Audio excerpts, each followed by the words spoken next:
ربيعة بن كعب رضي الله عنه. حينما تكون الهمة رجلا، انطلق ربيعة بن كعب الأسلمي من دياره أسلم مهاجرا إلى مدينة رسول الله صلى الله عليه وسلم وهو دون 20 من عمره. وعندما وصل المدينة آوى ربيعة إلى مسجد رسول الله صلى الله عليه وسلم واتخذه بيتا ومسكنا يقضي فيه ليله ونهاره، وكان من أهل الصفة. وبعدها أصبح خادما لرسول الله صلى الله عليه وسلم، يقوم على خدمته ويسعى في قضاء حوائجه. وقد قال: كنت أبيت على باب رسول الله صلى الله عليه وسلم فآتيه بوضوئه وبحاجته. في يوم من الأيام أراد عليه الصلاة والسلام أن يكافئ ربيعة على خدمته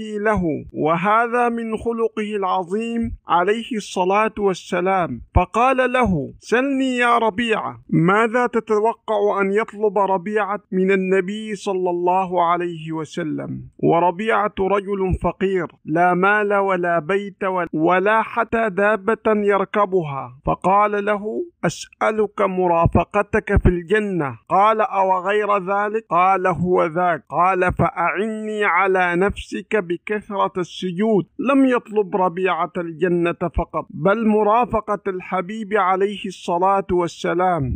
رضي الله عن ربيعة بن كعب الأسلمي.